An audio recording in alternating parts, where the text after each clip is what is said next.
رمضان صرف بھوکا رہنے اور پیاسا رہنے کا نام نہیں ہے. اگر کوئی اسے صرف فاسٹنگ سمجھتا ہے تو وہ اس کی روح کو ابھی سمجھ نہیں پایا ہے. رمضان دراصل ایک ٹریننگ کیمپ ہے جہاں انسان اپنے جسم کو نہیں اپنے نفس کو کنٹرول میں کرنا سیکھتا ہے. جہاں پیٹ خالی ہوتے ہیں لیکن دل نور سے معمور ہوتے ہیں. جہاں ہاتھ کھانے سے رکتا ہے تاکہ وہ کسی بھوکے کو کھانا کھلا سکے.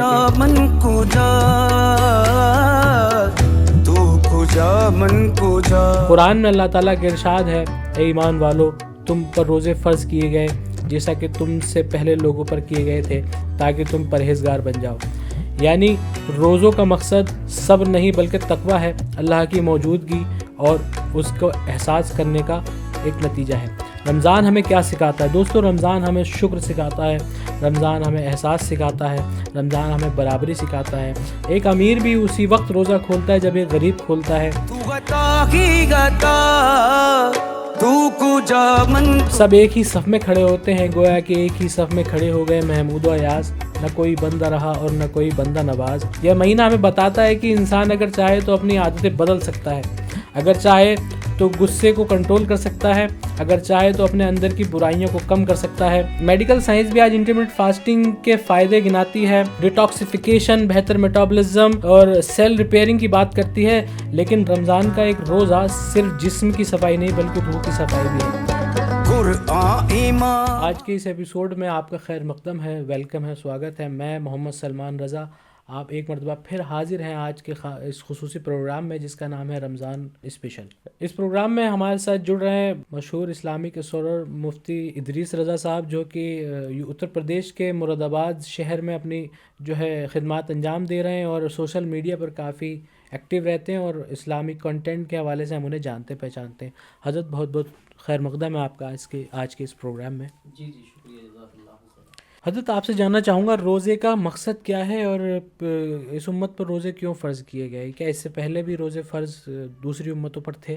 جی بہت اچھا سوال ہے. قرآن مجید کے اندر سورہ بقرہ کی آیت کریمہ ہے، یا ایھا الذین آمنوا کتب علیکم الصیام کما کتب علی الذین من قبلکم لعلکم تتقون. اے ایمان والو، تم پر روزے فرض کیے گئے جیسا کہ تم سے پچھلی امتوں پر فرض کیے گئے تھے. اور اس سے پتہ یہ چلتا ہے کہ پچھلی امتوں پر بھی روزے فرض تھے. حضرت آدم علی نبینا علیہ الصلوۃ والتسلیم سے لے کر کے اب تک جو روزے فرض کیے گئے، اگرچہ پچھلی امتوں میں تھوڑے سے احکام مختلف تھے لیکن روزے ان پر بھی کسی نہ کسی طرح سے فرض تھے.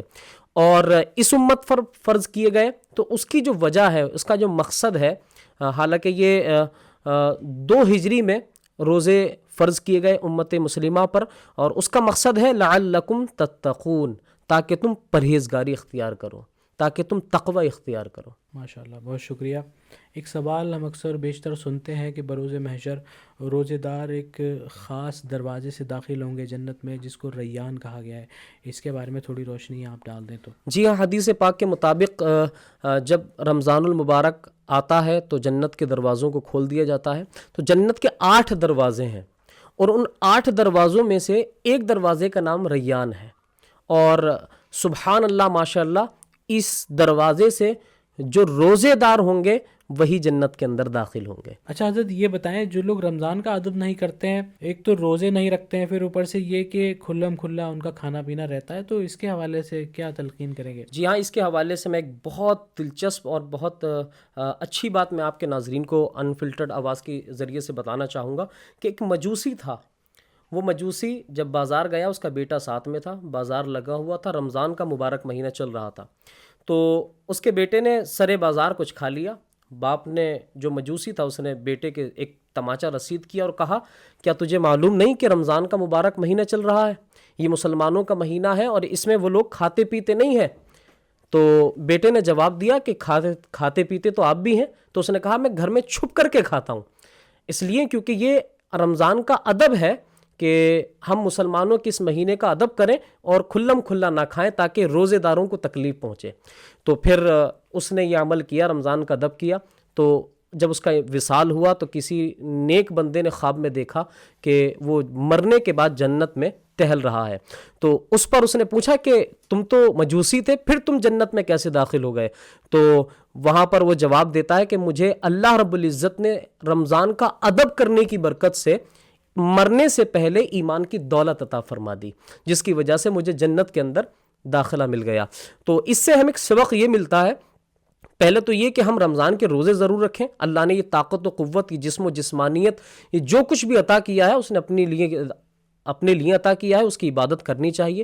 لیکن اگرچہ آپ روزے نہیں بھی رکھتے ہیں، ہمارے معاشرے کے اندر بات یہ ہے کہ مسلمان بھائی کچھ ایسے بھی نوجوان ہوتے ہیں کہ جو روزے نہیں رکھتے ہیں اور اس کے باوجود پھر وہ کھلم کھلا کھاتے ہیں، جو کہ ایک رمضان کا یوں سمجھ لیں کہ جو اس کا ادب اور احترام ہے اس کو پوری طرح سے پامال کرتے ہیں۔ لہٰذا ان لوگوں کو اس بارے میں تھوڑا سا سبق حاصل کرنا چاہیے کہ اسلام اس چیز کو منع کرتا ہے، اور حدیث پاک تو یوں ہے کہ اگر اسلامی حکومت ہو اور کوئی کھلم کھلا رمضان کے مہینے میں کھائے تو پھر اس کو قتل کر دیا جائے۔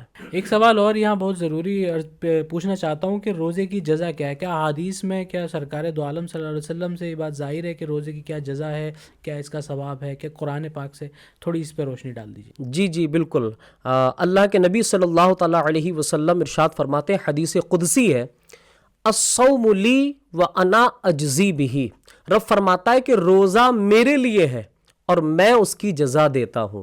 اور ایک اس کا ترجمہ یہ بھی ہے، دوسرے طرح سے ایک حدیث پاک یہ ہے کہ روزہ میرے لیے ہے اور میں خود اس کی جزا ہوں۔ رب فرماتا ہے کہ جب بندہ روزہ رکھتا ہے تو وہ اپنے رب کو پا لیتا ہے۔ تو یہ اس کی بہت بڑی جزا ہے، بہت بڑا اجر ہے یہ روزے کا، کیونکہ روزہ ایک باطنی عبادت ہے اور باطنی عبادتیں اللہ کو بہت زیادہ پسند ہیں۔ اچھا، ایک سوال جو ہم یوتھس میں زیادہ ایک گردش کرتا ہے دماغ میں، وہ یہ کہ کیا نائٹ فال سے بھی روزہ ٹوٹ جاتا ہے؟ ہاں، یہ بہت اہم سوال ہے، نوجوانوں کے تعلق سے ایسا ہو جاتا ہے رمضان کے مہینے میں بھی۔ تو دیکھیں، اگر آپ ناپاک ہو گئے ہیں، آپ کے اوپر غسل فرض ہو گیا ہے، تو آپ سحری کھا سکتے ہیں اور سحری کھانے کے بعد روزہ رکھ سکتے ہیں، اور اس کے بعد پھر جب آپ کو جیسے ہی وقت ملے آپ غسل کر لیں، آپ کا روزہ برقرار رہے گا۔ ماشاءاللہ، بہت شکریہ حضرت۔ ایک چیز ہم اکثر و بیشتر دیکھتے ہیں، کیونکہ آپ بھی ایک مسجد سے بھی جڑے ہوئے ہیں اور عبادت و ریاضت اور یہ سب چیزیں، تو عام جو ہے ٹائم پہ جو مسلمان حضرات ہوتے ہیں مسجد میں عبادت کے علاوہ بھی کئی سارے، جیسے سونا ہوتا ہے اور کئی ساری چیزیں کرتے ہیں، تو آپ جو ایک کامن ایک متس ہیں، کامن ایک غلط فہمیاں ہیں یا کامن ایسی چیزیں جو مسجد میں لوگ کرتے ہیں، اس کے بارے میں تھوڑا سا۔ میں ان لوگوں کے تعلق سے کہ جو لوگ رمضان کے مہینے میں روزہ رکھنے کے بعد، ایک تو یہ کہ زیادہ سوتے ہیں، دیکھیں زیادہ نہ سوئیں، پھر وہ روزے کا جو ایک اثر ہے، روزے کے اندر جو آپ کو ایک فیل ہونا چاہیے کہ میرا روزہ ہے، تو وہ چیز سے انسان تھوڑا سا غافل رہتا ہے اور اس سے بچیں۔ اور دوسری ایک بہت بات ہمارے نوجوان، اور ہمارے نوجوان ہی نہیں بلکہ ہماری ملت کے اندر یہ چیز دیکھی گئی ہے کہ جب روزہ ہوتا ہے تو چونکہ گھروں میں تو اتنا کوئی خاص انتظام نہیں ہوتا، تو مساجد میں آج کل کی ماشاءاللہ سے وہ ایئر کنڈیشن ہوتی ہیں، تو بہت سارے لوگ ایسا کرتے ہیں کہ دن بھر مسجدوں میں اس کی اے سی چلا کر، اس کے پنکھے چلا کر وہاں پر سوتے رہتے ہیں۔ تو لہٰذا ان سب چیزوں سے تھوڑا سا اوائڈ کرنا چاہیے، کیونکہ ایک تو مسجد کا بل آتا ہے، اور دوسری بات یہ ہے کہ آپ اتنا کثرت سے نہ سوئیں کہ آپ کو روزے کا احساس بھی نہ ہو۔ دیکھیں کہ وہی روزہ، کیونکہ جیسا کہ حدیث پاک کے مطابق جو گرمی اور سخت گرمی والے روزے ہوتے ہیں وہ اللہ کو بہت زیادہ پسند ہیں۔ بے شک بے شک۔ ایک چیز اور حضرت کہ ہم اکثر دیکھتے ہیں کہ ہماری مسجدیں جو ہوتی ہیں، مقامی حضرات جو ہے افطار میں زیادہ کثرت میں ہوتے ہیں، جبکہ یہ افطار کا اہتمام خصوصیت کے طور پر مسافروں کے لیے کیا جاتا ہے، جہاں تک میں سمجھتا ہوں۔ تو یہ کس حد تک یہ ٹھیک ہے کہ لوگ اپنے گھروں میں افطار نہ کر کے سیدھے اس وقت مسجد پہنچتے ہیں اور اپنے گھروں کا سامان جو ہے مسجد میں لے جاتے ہیں، اور مسافرین سے زیادہ جو ہے خود لوکل کے لوگ افطار کرتے ہوئے نظر آتے ہیں؟ ٹو بی آنیسٹ، میں آپ کو یہ کہنا چاہوں گا کہ افطار کوئی کہیں پر بھی کرے تو افطار کرنا اچھی بات ہے، اور جو لوگ مسجد میں جاتے ہیں، ہاں ان کو ذرا یہ خیال رکھنا چاہیے کہ جو کھانے کے لیے جو غذائیں رکھی ہیں، جو مسافرین ہیں ان تک جو ہے وہ صحیح طرح سے پہنچے۔ حالانکہ وہ جائیں اور وہ لوگ ایک دوسرے کے ساتھ بیٹھ کر کے افطار کریں تو اس میں کوئی قباحت کی بات نہیں ہے، اچھی بات ہے، لیکن دوسروں کا، مسافروں کا ضرور اس میں خیال رکھا جائے۔ رمضان میں عبادتوں کے بعد ایک چیز اور ہم اکثر اور بیشتر سنتے ہیں، زکوٰۃ۔ تو اس کا کیا کانسیپٹ ہے اور کیا رمضان میں زکوٰۃ کا کیا اہمیت ہے، ذرا اس پر روشنی آپ ڈالیں. جی بہت اچھا سوال ہے، کیونکہ یہ عام طور پر مشہور ہے ہمارے عوام کے اندر کہ لوگ رمضان میں کثرت سے زکوٰۃ نکالتے ہیں. حالانکہ مسئلہ یہ ہے، شرعی مسئلہ، کہ آپ کے پاس اگر حاجت اصلیہ کے علاوہ جو مال ہے کہ جس پر آپ پر زکوٰۃ فرض ہوتی ہے، اگر اس پر 1 سال گزر جائے، چاہے وہ جنوری سے 2 جنوری تک ہو، تو آپ کے اوپر زکوٰۃ کا دینا فرض ہو جائے گا. تو رمضان میں اس لیے کرتے ہیں کیونکہ رمضان میں جو ہے وہ 1 کا 10 سے لے کر کے 70 گنا تک ثواب عطا کیا جاتا ہے، اللہ رب العزت عطا فرماتا ہے. لیکن زکوٰۃ جو ہے وہ 1 سال گزرنے کے بعد میں فرض ہو جاتی ہے، اور زکوٰۃ جس پر فرض ہو جائے اس کو تاخیر نہیں کرنی چاہیے. وہ بات الگ ہے کہ وہ زکوٰۃ کے رقم کو نکال کر رکھ لے اور پھر اس کو رمضان میں دے تاکہ اس کو اور زیادہ ثواب ملے. حضرت ایک اس کے حوالے سے ایک چیز اور یہ بھی نکل کے آتی ہے کہ جو لوگ صاحب نصاب ہیں یقیناً ان کو زکوٰۃ دینی ہے، لیکن کچھ لوگ ایسا کرتے ہیں رمضان سے پہلے وہ یا تو لون چکا دیتے ہیں یا کسی کو پیسہ ادھار دے دیتے ہیں. تو ایسے لوگ بھی کیا زکوٰۃ دیں گے اگر وہ صاحب نصاب ہیں لیکن وہ اپنا پیسہ کسی کو دے چکے ہیں کسی وجہ سے؟ دیکھیں، اگر آپ کے اوپر کوئی قرض ہے، چاہے وہ بینک کا ہو یا کسی اور کا ہو، اگر اس قرض کو نکالنے کے بعد، جس کو شریعت میں دین کہا جاتا ہے، اس کو نکالنے کے بعد بھی اگر آپ صاحب نصاب ہیں تو آپ کے اوپر زکوٰۃ واجب ہوگی. اور محض اس خیال سے کہ میں اپنے مال میں سے اتنی رقم نکال دوں کہ جس سے میں صاحب نصاب نہ بچوں، تو یہ شرعی اعتبار سے یہ جو ہے وہ غلط ہوگا، کیونکہ وہ صرف زکوٰۃ سے بچنے کے لیے جو ہے ایسا کر رہا ہے، تو پھر وہ غلط ہے. ایک بہت عام سوال جو اکثر لوگ پوچھتے ہیں کہ کیا کتنی عمر کا بچہ جو ہے روزہ رکھ سکتا ہے اور کس عمر میں اس پر فرض ہو جاتے ہیں؟ دیکھیں، رد المختار کے اندر ہے کہ بچے کی عمر جب 10 سال کی ہو جائے تو اور اس میں روزہ رکھنے کی طاقت ہو تو پھر اس کو روزہ رکھوایا جائے. اگر نہ رکھے تو پھر اس کو والدین جو ہے اس پر سختی بھی کر سکتے ہیں کہ اس کو روزہ رکھوائیں. اور یہ چونکہ عام طور پر یہ دیکھ لیا جاتا ہے کہ بچہ جو ہے اس قابل ہے کہ روزہ رکھ سکتا ہے، لیکن اس کے باوجود بھی بہت سارے پیرنٹس ایسے ہوتے ہیں کہ جو منع کر دیتے ہیں.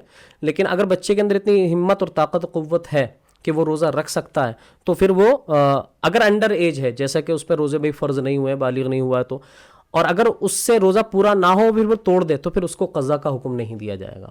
رمضان کریم کے حوالے سے یوں تو آپ بہت اکثر و بیشتر رمضان کی برکتیں اور چیزیں سنتے رہتے ہیں، لیکن بہت تیزی کے ساتھ ہم جانتے چلیں گے کہ رمضان کو جو ہے ڈیوائڈ کیا گیا ہے الگ الگ اشروں میں، تو اس کے حوالے سے کچھ روشنی آپ ڈال سکیں تو. جی ہاں، رمضان المبارک کے اندر 3 اشرے ہیں. پہلا اشرہ ہے رحمت کا، دوسرا ہے مغفرت کا، اور تیسرا ہے نجات کا. تو ان تینوں کو 10-10 دن میں ڈیوائیڈ کیا گیا ہے. حالانکہ رمضان المبارک کی تو ہر ساعت، ہر گھڑی جو ہے وہ رحمت، مغفرت اور نجات ہے. جیسا کہ رمضان کی پہلی رات میں رب تبارک و تعالی بندوں پر نظر رحمت فرماتا ہے، اور جن پر نظر رحمت فرماتا ہے پھر ان کو عذاب نہیں دیتا. اور ہر روز 10 لاکھ کو جہنم سے آزادی کا پروانہ عطا کرتا ہے. اور جب یہ پورا مہینہ گزر جاتا ہے تو آخری رات جب آتی ہے رمضان المبارک کی، تو اس رات میں پورے مہینے میں جتنوں کو اس نے مغفرت عطا فرمائی یا جہنم سے نجات عطا فرمائی، اس ایک رات میں ان سب کے برابر میں نجات عطا فرماتا ہے. سبحان اللہ، سبحان اللہ. اکثر آپ یہ دیکھتے ہیں کہ رمضان میں جو ہے چونکہ یہ عبادتوں کا مہینہ ہے، لیکن اس کو ایک فوڈ فیسٹیول کے طور پہ بھی اس کو رائج کر دیا گیا ہے. افطار میں اتنا زیادہ اوور ایٹنگ کر لینا، سحری میں اوور ایٹنگ کر لینا، پیٹ کی بیماریاں ہو جاتی ہیں. اس کے بارے میں تھوڑا سا آپ تفصیل سے اگر بتا سکیں تو. جی دیکھیں، جیسا کہ قرآن مجید کی آیت کریمہ سے میں نے بھی بتایا تھا کہ لعلکم تتقون، روزے کس لیے فرض کیے گئے؟ تاکہ تم تقوی اختیار کرو. تو یہ بات صحیح ہے کہ آپ سحری کرنا سنت ہے، افطار میں بھی کچھ کھائیں، لیکن اتنا اوور ایٹنگ نہ کریں، اتنا زیادہ نہ کھا لیں کہ آپ کو جو ہے وہ ایسیڈیٹی ہونے لگی. اس کی شکایت بہت زیادہ لوگ کرتے ہیں کہ ہمیں ایسیڈیٹی کی شکایت ہو جاتی ہے. تو دیکھیں، رمضان جو ہے وہ تقوی اختیار کرنے کے لیے ہیں، کیونکہ جب بندہ بھوک برداشت کرتا ہے تب وہ اپنے رب کے اور زیادہ قریب ہو جاتا ہے. جب بندہ بھوکا ہوتا ہے شیطان کا وار اس پر نہیں چلتا. تو یہ بھوکا رہنے پر شریعت کے اندر ہمارے جو اسلاف دیکھیں، اولیاء دیکھیں، ہمارے انبیاء دیکھیں، انہوں نے بہت بھوک برداشت کی ہے. تو یہ بھوک برداشت کرنے کا جو ایک مزہ ہے اور روزہ رکھنے کا جو مزہ ہے وہ ان سے کہیں نہ کہیں دور جاتا رہتا ہے.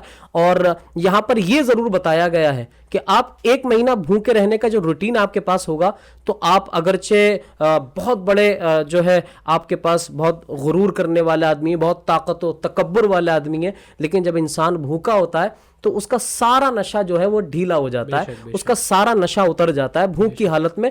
تو اس لیے کہا گیا ہے کہ آپ روزے بھی رکھیں اور اوور ایٹنگ نہ کریں تاکہ آپ کو روزے کا جو مزہ ہے، اس کی جو روحانیت ہے، وہ آپ کو پوری طرح سے حاصل ہو سکے. حضرت یہ بھی جاننا چاہیں گے کہ کس روزے پر کفارہ لازم ہوتا ہے اور کس روزے کی قضا ہو سکتی ہے؟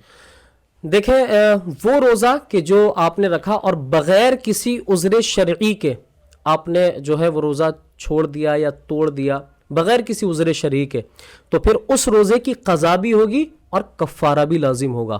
اور قضا تو روزے کی ایک ہی روزہ ہوتا ہے، لیکن کفارہ جس روزے پر لازم ہوتا ہے تو اس کا مطلب ہوتا ہے 60 روزے لگاتار رکھنا.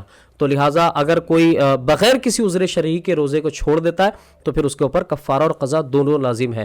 اور یہ بات میرے نوجوان ضرور یاد رکھیں، حدیث پاک میں ہے کہ اگر کوئی رمضان کا روزہ چھوڑ دے اور پھر اس کی قضا کرے تو اگر تا عمر وہ روزے رکھتا رہے تب بھی اس ایک روزے کے ثواب کو نہیں پہنچ سکتا. بہت زیادہ پوچھے جانے والا سوال بھی جو ہمیں ڈی ایمز میں ملا، جو کپلز ہوتے ہیں رمضان میں تو کیا وہ انٹیمیٹ بھی ہو سکتے ہیں رمضان میں؟ کیا اس کے بارے میں بہت متس بھی ہیں، بہت ساری کنفیوژنز بھی ہیں، تھوڑا سا اس کو کلیئر کر دیں. جی ہاں، قرآن مجید کی آیت کریمہ ہے احل لکم لیلۃ الصیام الرفث الی نسائکم. اس آیت کریمہ کی جو تفصیل ہے، اس کا جو شان نزول ہے وہ یہ کہ ابتدائی اسلام میں افطار کے بعد میں کھانا پینا اور جمع کرنا یہ حلال تھا عشاء تک، اور عشاء کے بعد میں یا پھر سونے کے بعد مغرب کے بعد اگر سو گئے تب بھی یہ حرام ہو جاتا تھا اور عشاء کے بعد بھی حرام تھا.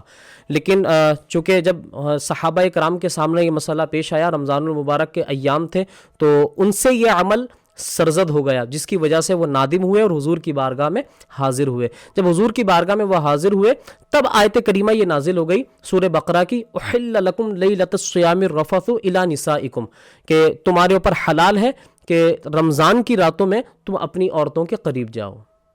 بہت شکریہ. ناظرین، جیسا کہ آپ جانتے ہیں یوتھ ہے جو کافی فٹنس فریک بھی ہیں آج کل اور اپنے ویٹ مینجمنٹ کے گول کو لے کر بھی چلتے ہیں، تو ان کا یہ ایک پلان ہوتا ہے کہ رمضان میں کچھ جو ہے ہمارا ویٹ کم یا زیادہ کیا جائے. تو اس حوالے سے بھی کچھ جاننا چاہیں گے کہ کیا رمضان اور سائنسیفکلی فاسٹنگ جو ہے وہ کہاں تک مفید ہے اور کہاں تک اس کا فائدہ لیا جا سکتا ہے؟ حضرت پلیز. حدیث پاک کے مطابق حدیث کے الفاظ ہیں روزہ رکھو اور صحت مند ہو جاؤ. تو اس کا مطلب یہ ہے کہ آپ ہیلتھی چیزیں کھائیں اور اوور ایٹنگ نہ کریں. رمضان تو ایک ذریعہ ہے، ایک بہت اچھا آفر ہے کہ آپ اپنے آپ کو مینٹین کر سکیں، آپ اپنی ہیلتھ کو اور امپروو کر سکیں. آپ بیلی فیٹ ہے یا اور باڈی کے اندر کچھ اور ڈیسیز ہیں، جب آپ ایک مہینہ فاسٹنگ کرتے ہیں اور اوور ایٹنگ نہیں کرتے اس میں جیسا کہ آج کل دیکھا جاتا ہے، بہت سارے لوگ اس کی شکایت بھی کرتے ہیں، ایسیڈیٹی ہو رہی ہے اور بھی بہت سارے مسائل سامنے آ جاتے ہیں. ان سب چیزوں کو ذرا خیال میں رکھ کر کے جو صحیح معنی میں ایک روزے کی تعریف ہے، اگر اس کو پوری طریقے سے وہ روزہ رکھیں تو انشاءاللہ العزیز ان کی صحت اور جسم وہ بھی اچھا ہوگا اور روح بھی پاکیزہ ہوگی. اور یہاں پر میں حضرت علی مولا کائنات کرم اللہ وجہ الکریم کی ایک تعریف یہاں پر بیان کرنا چاہوں گا کہ روزہ اصل میں نام کس چیز کا ہے. کہا ان الصیام لیس من الطعام والشراب ولکن من الکذب والباطل واللغو. کہا کہ روزہ صرف کھانے اور پینے سے رکنے کا نام نہیں ہے، بلکہ روزہ ہے ہر باطل، جھوٹ اور ہر بری چیز سے رکنے کا نام بھی روزہ ہے. ایک چیز بہت زیادہ نارملائز ہے، روزے کی حالت میں بھی انسان جو ہے گناہ کر لیتے ہیں. کیا ہے اس کے بارے میں تھوڑا سا آپ؟ حضور نبی اکرم صلی اللہ تعالی علیہ وسلم نے ارشاد فرمایا من لم یدع قول الزور والعمل به فلیس للہ حاجۃ فی ان یدع طعامہ وشرابہ. اللہ کے نبی صلی اللہ علیہ وسلم فرماتے ہیں کہ جو شخص روزہ رکھنے کے باوجود جھوٹ اور اس پر عمل کرنا بند نہ کرے، اس پر مطلب گناہوں پر ملوث رہے، کہا فلیس للہ حاجۃ، تو پھر ایسے بھوکا رہنے والے کی اللہ کو حاجت نہیں ہے کہ وہ اس طرح کہ روزہ بھی رکھے اور پھر وہ گناہوں میں ملوث بھی رہے. تو لہٰذا جب روزہ رکھیں تو روزہ صرف جسم کا یا منہ کا نہیں ہے بلکہ جسم کے ہر اعضاء کا روزہ ہے, اس کو پوری طرح سے مکمل کریں, پھر اس کی جو روحانیت ہے وہ ہمیں انشاءاللہ العزیز میسر ہوگی. جیسا کہ قرآن پاک میں بھی شب قدر کے حوالے سے ذکر کیا گیا ہے, اور رمضان میں شب قدر کا بہت اہم جو ہے مسئلہ ہے, اس کو ذرا آپ واضح کر دیں. جی ہاں, شب قدر کے بارے میں ہے کہ ایک رات اللہ رب العزت نے شب قدر رمضان المبارک میں رکھی ہے کہ جس میں 1000 مہینوں کی عبادت کا ثواب ہے, جیسا کہ انا انزلناہ فی لیلۃ القدر, اس پوری صورت کے اندر یہ چیز بیان کی گئی ہے. علماء کے مطابق اس کو آخری عشرے میں طاق راتوں میں تلاش کریں, 21, 23, 25, 27, 29, اور اس میں سے جو جمہور کا قول ہے, جو مشہور قول ہے وہ یہ کہ یہ 27ویں جو رمضان المبارک کی شب آتی ہے اس میں ہوتی ہے, حالانکہ اس کو 5 راتوں میں تلاش کرنا چاہیے. حضرت ایک چیز جاننا چاہیں گے, روزہ کوئی اگر جان بوجھ کر توڑ دیتا ہے یا چھوڑ دیتا ہے تو اس کا کیا کفارہ ہے, کیا اس کا بدل ہے؟ دیکھیں, جیسا کہ مسئلہ ہے کہ اگر بغیر کسی عذر شرعی کے کسی نے روزہ توڑا تو اس کا کفارہ یہ ہے, کوئی باندی یا کوئی غلام جو ہے وہ اس کو آزاد کرے, لیکن یہ رواج آج کل یہاں پر نہیں ہے, تو اس کی جگہ پھر وہ 60 روزے رکھے پے در پہ, اور اگر یہ بھی نہ کر سکے تو پھر 60 مسکینوں کو 2 وقت کا کھانا کھلائے بھر پیٹ. اور جو روزے رکھے گا, اگر وہ قضا اس کے کفارے کے روزے رکھے گا تو اس میں سے اگر ایک بھی بیچ میں چھوٹ گیا تو پھر اس کو 60 روزے پھر دوبارہ سے اس کو رکھنے پڑیں گے کفارے کے. لیکن اس کے باوجود بھی جو رمضان کا روزہ اس نے توڑا تھا بغیر کسی عذر شرعی کے, اس کے ثواب کو وہ پھر بھی نہیں پہنچ سکے گا. رمضان کے ایام میں ہم دیکھتے ہیں کہ روزے دار جو ہے اکثر و بیشتر جو ہے غصہ کرنے لگتے ہیں, لڑائی جھگڑا کرنے لگتے ہیں, یا زبان سے کچھ الفاظ بول دیتے ہیں جو کہ ایک طریقے سے روزے کی جو وہ ہے اس کو خراب کرتی ہے. تو اس کے بارے میں آپ کیا کہیں گے؟ جی ہاں, دیکھیں, چغلی کرنا, غیبت کرنا, یا پھر کسی کو گالی دینا یا کسی کو تکلیف پہنچانا, یہ چیزیں تو عام طور پر بھی حرام ہے, منع ہے, لیکن رمضان کی حالت میں اگر کوئی ایسا کرتا ہے تو پھر اس کے روزے کے اندر جو ہے وہ کراہت پیدا ہو جائے گی, اس کا روزہ مکروہ ہو جائے گا. حضرت صدقہ فطر کیا ہے, اس کی تھوڑی کلیریفیکیشن آپ اگر دے دیں تو بڑی مہربانی. صدقہ فطر یہ ایک واجب صدقہ ہے جو کہ ہر مسلمان صاحب استطاعت پر واجب ہے کہ وہ اس کو ادا کرے, اور اس کی بنیادی وجہ یہ ہے کہ ہم سے روزوں کے درمیان اگر کوئی خامی, کوئی لغزش ہو گئی ہے تو یہ اس کا کفارہ بھی بن جاتا ہے. اور اس کا ایک اصل مقصد یہ بھی ہے کہ جو ہمارے غربا اور مساکین, ہمارے جو بھائی لوگ ہیں, ان تک یہ پہنچ جائے وقت سے پہلے پہلے, عید کی نماز سے پہلے پہلے, تاکہ وہ بھی ہمارے ساتھ عید کے لیے شامل ہو جائیں. تو ناظرین, یہ تھے مولانا ادریس رضا صاحب جن سے ہم جان رہے تھے رمضان کے حوالے سے اہم معاملات اور اہم مسئلے. آج کے پروگرام کو یہیں اختتام کرتے ہیں, اور اللہ تعالیٰ سے یہی دعا کرتے ہیں کہ اللہ رمضان کے اس برکت مہینے کو امت مسلمہ کے لیے باعث خیر بنا, اور آمین. انفلٹرڈ آواز کے دیکھنے والوں کو, سننے والوں سے دعا ہے کہ رمضان میں اپنے آس پاس کے غریب, یتیم, مسکینوں کا بھی دھیان رکھیں, خیال رکھیں. جزاک اللہ خیر.